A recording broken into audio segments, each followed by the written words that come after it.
Olá, começa agora mais um Uniceub Entrevista. E no programa de hoje vamos trazer um assunto polêmico: padres que largaram a batina para se casar.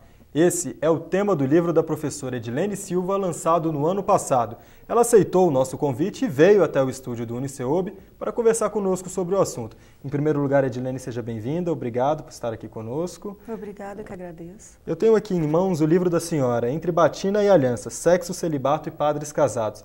Antes da gente entrar no tema principal do livro, celibato e castidade, né? As duas premissas básicas exigidas para quem quer seguir o sacerdócio na Igreja Católica, mas que na verdade não foi sempre assim, né? Ou seja, padres podiam se casar.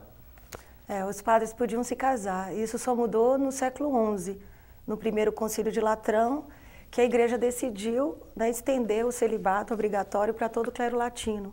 Antes não era assim, você tinha milhares de padres, a maior parte, inclusive, de padres da Igreja era casada, e você tinha algumas normas, né, como pontuais, mais restrita a determinadas regiões.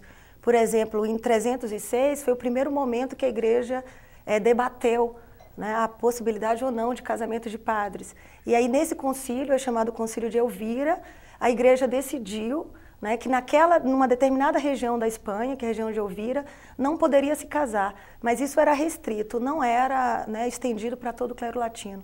Essa realidade ela só mudou no século XI. Por que mudou? Tem vários, né, elementos aí com relação a essa mudança. Tem a questão do patrimônio da Igreja, né? Então, o não casamento de padres também, ele é uma forma de preservar o patrimônio da Igreja.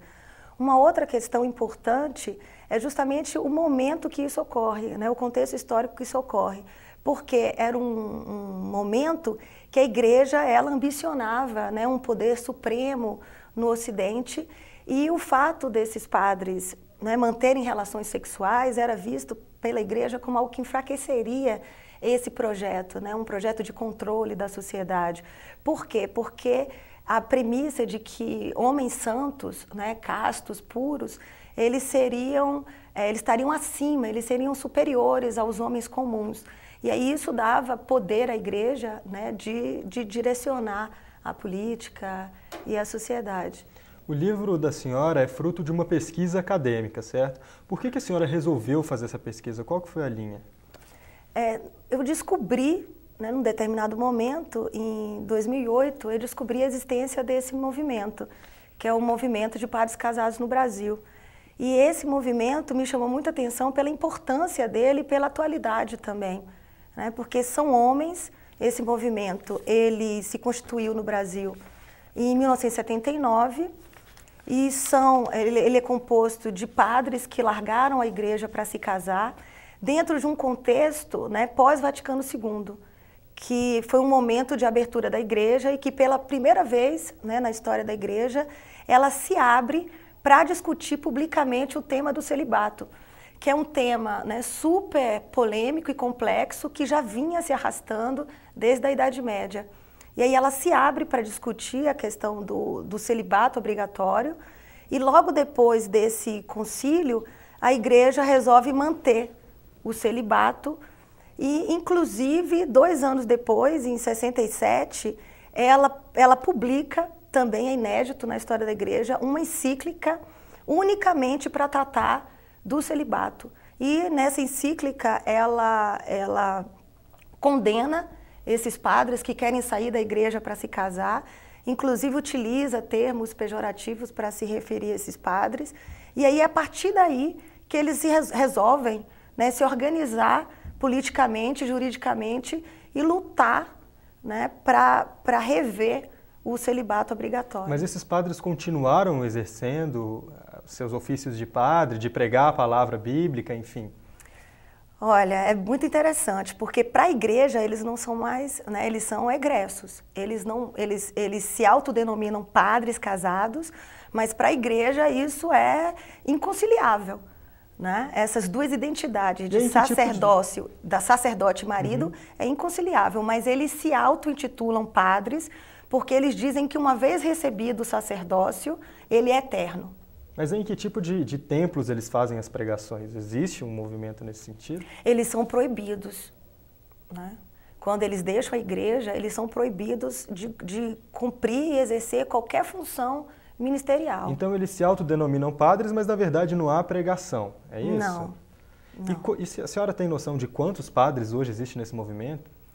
Quando eu fiz a pesquisa, eles... A pesquisa é de? 2010, 2011. Eles eram 8.000. Em todo o país? Padres casados.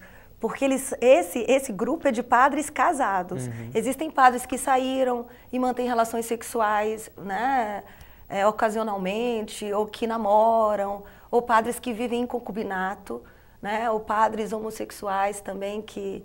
Mas eles não, eles são 8.000 padres que se intitulam, né, padres casados porque são casados. A senhora pode relatar um exemplo, e preservando, claro, os nomes, de alguma entrevista que a senhora fez, que algum padre disse, não, esse é o momento em que eu realmente deixei a igreja, que a igreja realmente não é mais para mim, vou procurar uma outra vida, uma vida conjugal. Como é que é esse processo de descoberta do padre perceber que ele não tem mais a ver com aquele mundo em que ele vivia antes? Eu acho que, na verdade, o contrário. Assim, a maior parte desses padres casados que eu tive contato, e algumas lideranças, inclusive, né, que foram importantes para a construção do movimento, eles não acham que não são mais padres, entendeu? Eles não abandonaram a igreja, eles não acham que esse universo religioso não tem mais a ver com eles. Na verdade, eles querem juntar as duas coisas. Eles se veem padres, se sentem homens extremamente vocacionados. Na verdade, eles são filhos, né? Eles são homens sagrados.